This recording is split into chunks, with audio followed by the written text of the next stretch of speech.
Production funding for Behind the Headlines is made possible in part by the WKNO Production Fund, the WKNO Endowment Fund, and by viewers like you.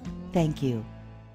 The Memphis City Council and statues, Beale Street, and much more tonight on Behind the Headlines.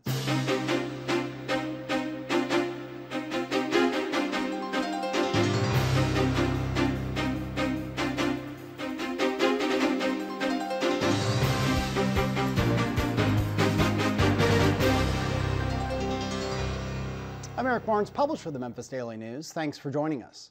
I'm joined tonight by Berlin Boyd, Chairman, Memphis City Council. Thanks for being here. Thank you for having me. Kemp Conrad, also from the Memphis City Council. Thanks for being here again. Thanks for having me, Eric. Martavius Jones, also Memphis City Council. Thanks for being here again. Thanks for having me. Along with Bill Dries, senior reporter with the Memphis Daily News. We'll try to get to all kinds of things that are going on at council right now in the city generally, but we'll start with statues. It's made a lot of headlines. It's on people's mind on social media. I'll start with you, the chairman.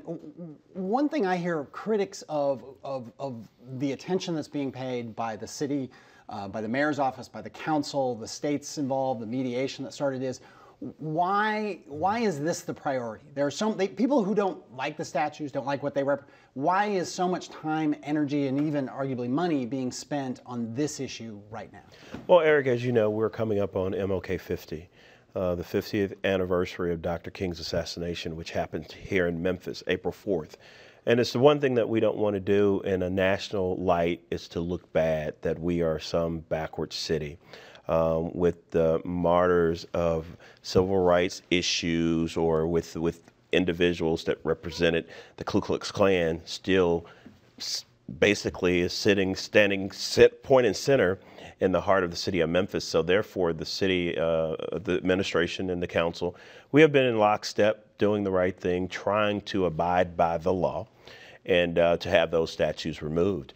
I think it's an important issue. It's an issue that many cities across America have actually taken a stance and removed them.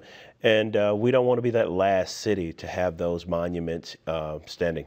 I'll stick with you for a second. I mean, are you worried that, the logistics, there's mediation right now between the city, the Sons of the Confederacy, but are you worried about how long this could drag out?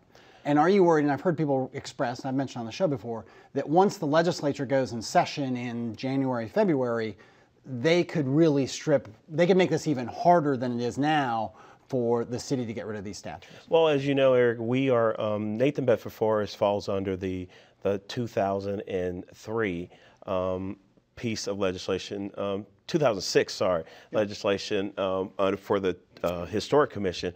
But we're not really worried about it. We will go before the judge on the 21st of December. So we feel pretty optimistic that once we go before the judge, he will see things our way.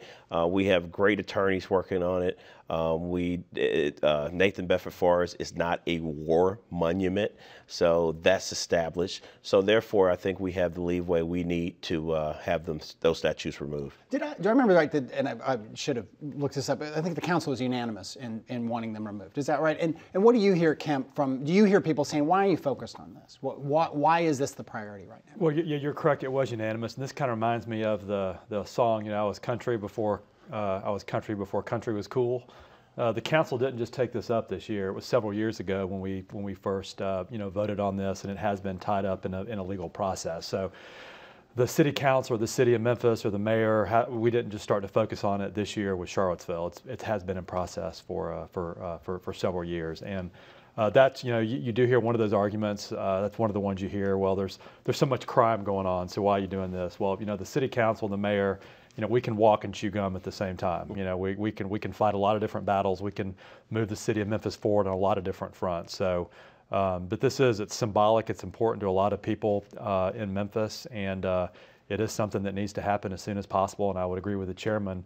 We've got a lot of people working on it that are really smart, and we want to do it, but we also want to do it legally, and that's important as well. And I agree with the chairman. I'm confident that we will get it done very, very soon. Are you, Martavius, and then we'll go to Bill, are you confident this will get done? Are you frustrated by some people very frustrated by how slow it seems to be taking? Mayor Strickland, he was on the show a month ago talking about, look, there is a process. I can't just, order city workers to do something that is illegal we've got to go. We've got to move through the process. Your thoughts? I'm frustrated by the time that it has taken, and as my colleague Kemp alluded to, we can have other priorities. So if I had to say the one pressing priority, it would not be Nathan Bedford Forrest that the city is having right now. If anything, I would say it's dealing with our ongoing budgetary challenges, trying to fund all of the things that the city of Memphis has to fund. But to say that Nathan Bedford Forrest is a priority, I don't think that it is. But we can't walk and chew gum at the same time. This is just another reason why it's so important to really have a Nashville strategy and a governmental strategy, something that Councilman Jones, the chairman, I know we're aligned on. That's why we have made that a priority for the council this year. We have a committee now. What happens in Nashville affects us. And you mean the legislature, just so people know? Well, no, the administration as well. I mean, but we just, and I think that's one of the things the mayor's done a good job of, is building those relationships, something the council's working very hard on. But frankly, this is an issue, this should be an issue that the Memphis elected officials should be able to decide. The fact that we really have to go to Nashville and deal with it and spend the time on it does not make any sense. So, but that's one thing, again, that we are working on proactively in the future to make sure that on issues of local control, things where we can focus on our own destiny, that we have that ability without interference from Nashville. So that's something we're working hard on. Yeah, Bill. Mr. Chairman, is mediation possible on this issue, or when the administration talks about mediation, is this like, well, the state's asked us to do this, so we're going to do it, or is this mediation about the terms of how the statute comes down? Let me say this, Bill. I don't want to go into too much details, but I will say both parties are mediating, and we feel very optimistic that a positive outcome will come out of this. So I don't want to say too much, but I think based on the ruling from the Tennessee Historic Commission, to say that Nathan Bedford Forrest, based on Alan Wade's opinion, and the Tennessee Historic Commission agreed that Nathan Bedford Forrest is not a war hero, or it's not a war monument. So therefore, it does not fall under the auspices of the Tennessee Historic Commission. So that's why now we're in the process of having a mediation with the Sons of Confederates. So I think right now it's going well. You know, no one wants to give up the fight. The Sons of Confederates don't want to lose the statue. They want it to remain. But I think they know that we might have a great chance of succeeding once we go to court. Are you aware of any offers from other parts of the state to take the Forrest Monument? Right now, no. But we are working on some things, and there are some people that's definitely interested in the monument. I mean, there's a lot of interest in it.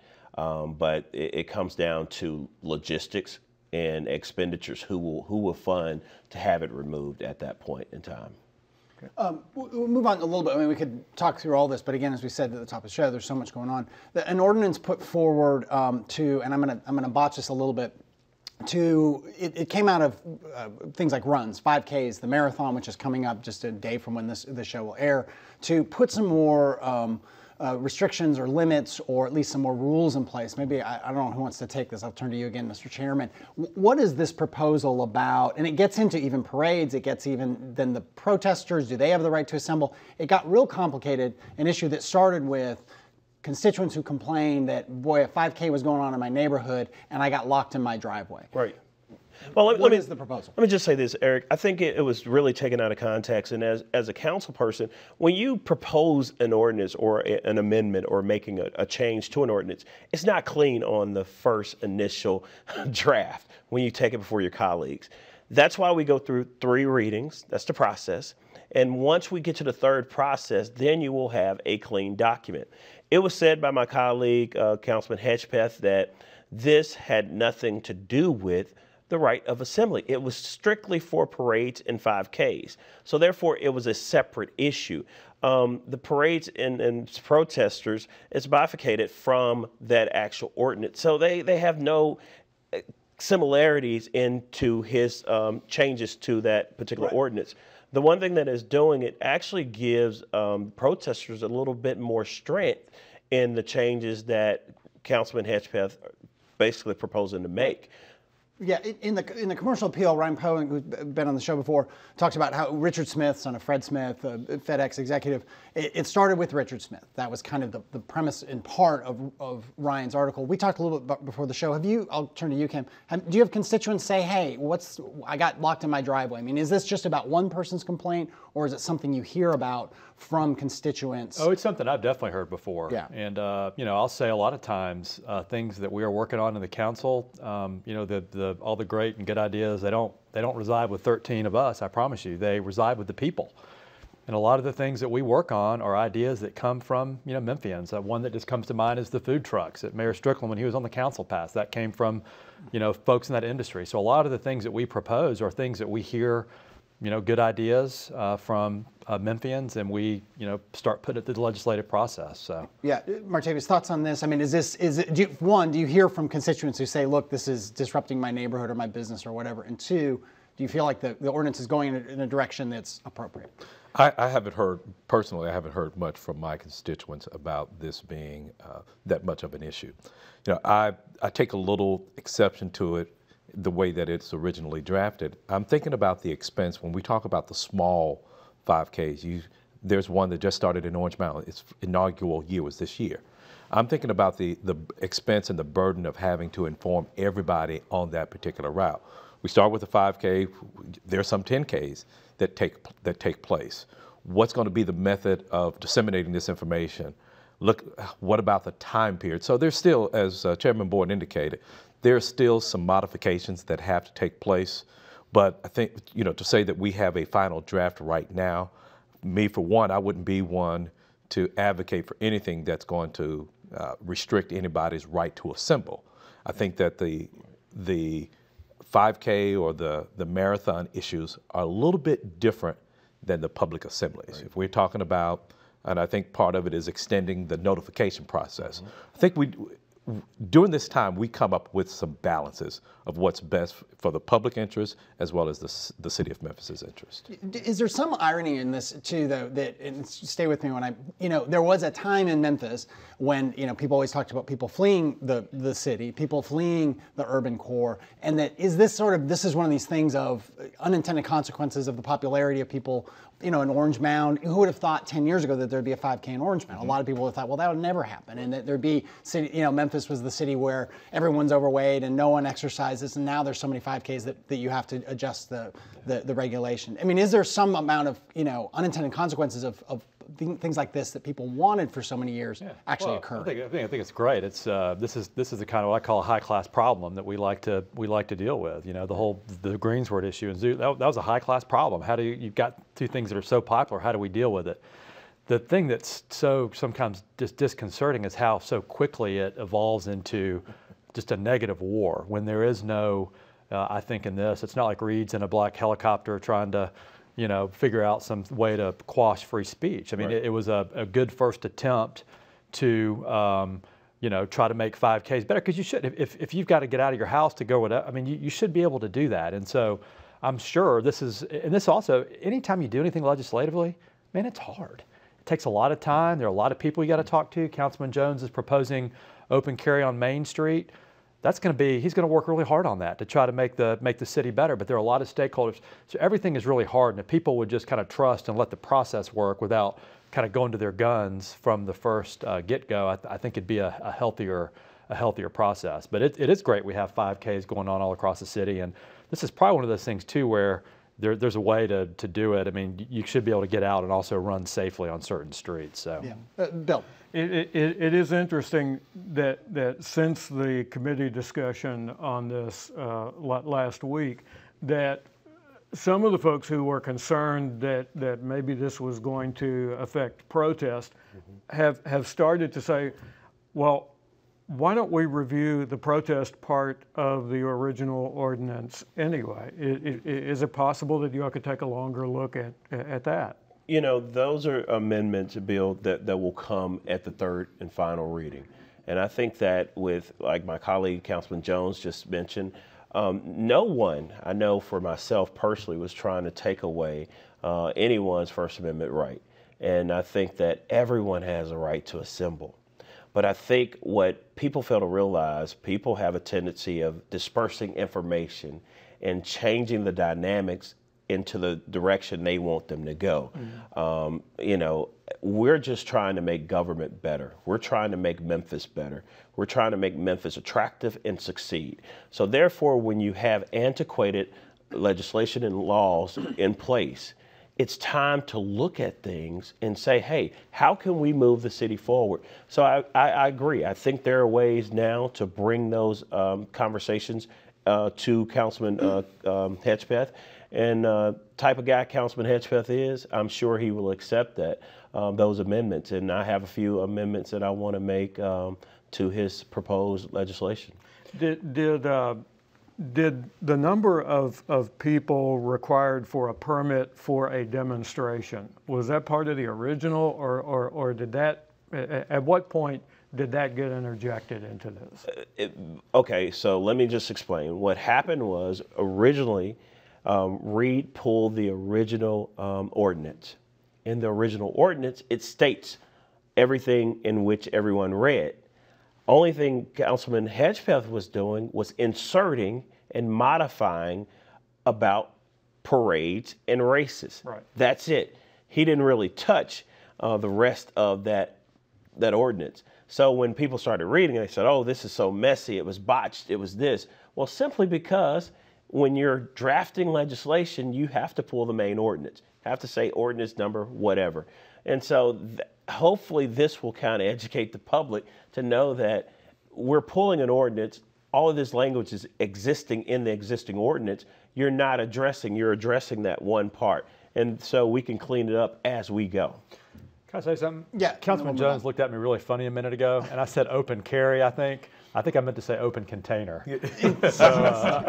Councilman Jones isn't proposing people have Desert Eagles and 44 Right. bags Well, let's on go the to Main that. Street Let's Mall. go to open carry. Sorry to twist your legislation. Let's go open container. Let's go to that. There is a proposal that you all have looked at. I'll go to you, Martavis, about expanding. Right now, you can have alcohol on Beale Street, but not the rest of downtown. There is a discussion of opening up Main Street to an alcohol available zone. I don't know how exactly to say it.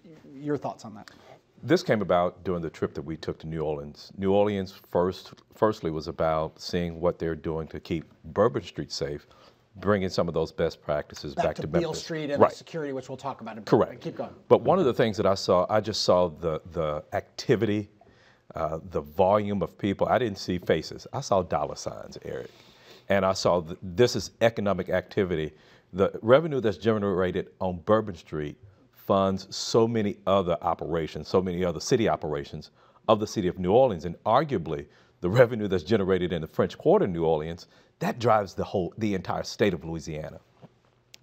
If you've ever been to Trolley Night, great, it's a great vibe downtown. But I would like to see more robust activity downtown.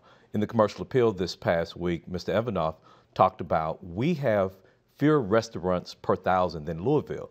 We have to have a discussion about what cities do we want to compete with? Do we want to compete with second or third tier cities? I say not. I want our discussions to be centered about let's take some of the good things that are taking place in Washington, Chicago, Atlanta. Let's have those big discussions as opposed to looking at what's taking place and what's in sort of second or third tier cities. So has an ordinance been put forward to allow this, or are you guys in the exploratory phase? I introduced it at the last meeting. Okay. At the last meeting, it came out of committee, and as Chairman Boyd indicated, we do have a process to where we've received some emails from people who are for it, who are against it. This is not something that we introduce it and automatically it becomes law. I'm hoping to have, and we will have, discussions with downtown stakeholders, residents, businesses, and everybody down there. And to clarify, the proposal, at least the early stage proposal, is just Main Street, and you could walk into a restaurant, get a drink to go, and walk out on a Main Street with it. Correct. Same way you can now on Beale Street, Correct. but that would be extending the boundaries. Right. So we would be looking from essentially Crump to A.W. Willis. Okay. And one way to think about it, it extends a little bit beyond the trolley line, but think about the trolley line on Main Street. Those would be the boundaries. All right. We have 7 minutes left. Maybe, Bill, we go to Beale Street. Yeah, let's talk about where that is. I think the last time that I checked in on this, you all were about to hire a security consultant to take a look. Has that firm been hired? Or? Well, there were some changes. So my colleague Councilman Ford put forth a resolution to actually be able to expend the money from the Beale Street Bucks so that we could hire a crowd control consultant. While that vote was going on, Councilwoman Swearingen made an amendment to his proposal to end Beale Street Bucks program. Mm-hmm. So as far as I know, the RFQ is out from Downtown Memphis Commission to seek a crowd control specialist. And I don't think the firm has been hired as to date. Right, and the funding for this comes from the Beale Street Bucks and the $5 cover charge money that you already have from this past spring and summer. Yes, sir. Okay, all right. So, Councilman Conrad, where would you like to see this go? Where do you think the council's direction of this should go in terms of looking at what's best for Beale Street? Well, I mean, I certainly think hiring a consultant is a good path, and Beale Street's one of the most iconic streets in America. It's a huge attribute to the city. I still think it's a bit of a breakable toy. It's gone through a lot of turmoil the last couple of years in terms of management, and I know everybody's focused on it now, which I think is good. I'd like to see also just more active, proactive policing of Beale Street as well, as opposed to just police officers being they're screening people in. I don't know y'all's thought on that, but that seems like something that would be effective. Who is the appropriate person or entity to run Beale Street? Right now, Eric, that is up to question. I mean, I think that right now we can say that the Downtown Memphis Commission is a safe place for Beale Street. But I think in order to make Beale Street profitable for the city of Memphis, in order to make Beale Street grow, we need someone who breathes, sleeps, eats Beale Street and Beale Street businesses. As Kemp mentioned a minute ago, Beale Street is the 7th most recognized street in the world, and it's a vital artery to the city of Memphis and our success. So I think that we need to have a robust conversation, and the council has nothing to do with choosing a management company. That's solely, I mean, I think that that's the mayor's discretion, and when they sign the master lease of the 99-year deal, that states it. It states where the council boundaries. We only control the right-of-ways, Beale Street, 2nd Street, 4th Street, so on and so forth. And the mayor's administration controls all of the buildings and the leases on Beale Street. Let's go with just a few minutes left, because again, there's so much we want to get to. But you mentioned, Martavius, budget issues. That's really, what did you mean by budget issues? I want to come back to that. That's to you the highest priority for That's the highest priority. I constantly think about, we have higher, we have to meet what our pension obligations are. We have a rising healthcare environment, cost of healthcare environment, period. So we're about to enter budget season, and it has been, with my time on the school board, I know that financially we have pretty much property taxes as our main source of revenue. We haven't raised property taxes. It's not a proposition that anybody is entertaining right now. But when we have rising costs, but with a pretty much fixed revenue source, going into the next budget season, I know we're going to have some challenges. I received a call today from a reporter who, I guess through the Freedom of Information Act, has indicated to me that our police budget is already over $20 million, the spend right now. And we're not even 6 months into this fiscal year. You're saying it's $20 million over budget? Well, we are all, whatever we've budgeted, and I forget what that amount was. I forget whether it was 28, 24, whatever the case. I'm saying at this point in November, we are already at $20 million. 20 of the 24 or 28. Or whatever that budget is. I know, well, put it like this. I know that budget isn't 40 million. Right. And so an issue for me right now is saying, okay, if we're spending all of this money on overtime, that's taking from other vital services that we're providing to Memphians. To the issue of the property tax base, the big, that's the big source of income. You were very critical, or raised some questions, maybe I should say, at a recent Edge Board meeting, a pilot that was being proposed and extended to Amazon this has nothing to do with the headquarters. It's a distribution center essentially that they're putting in. You were critical, I'll let you speak, but critical of they were lower wage jobs, $12 to $14. Why are we incentivizing that versus other types of jobs? To critics of that point of view, I mean, isn't every job a good job? Isn't every project a good job? Isn't any new project that's paying some amount of taxes on a piece of land that was paying very little or no taxes, isn't that the pushback to that point of view? Well, but to incentivize it, I think that when you live in Governor Haslam, a few years ago, essentially bragged about, we live in a low-wage state. Bring your jobs here. So in that environment, when you create that environment from a statewide basis, they're going to come here for low-paying jobs. Do we have to incentivize them? I'm of the opinion no. There are certain jobs that we do incentivize, certain pay levels, certain salary levels that we do incentivize. But I was making the conversation yesterday. When I came out of college 27 years ago, my first salary was $26,500. That's the average salary of these people who are going to be working at Amazon nearly 30 years later. That's not anything that we're going to incentivize. Does that make it bad to have that Amazon distribution center here? No, but we just don't incentivize it because they were going to come here anyway. That's my opinion. So that they would, you don't think they would have gone to DeSoto County or gone to a different location and where the other incentives are different? But do we want to compete with warehouse jobs or do we want to compete with the jobs that are going to Nashville? I say we compete with the white-collar professional jobs that are going to Nashville. Okay. We got to barely anything we meant to get to, but we got to a lot of important stuff. I thank you all for being here. I thank you for joining us. Join us again next week. Good night.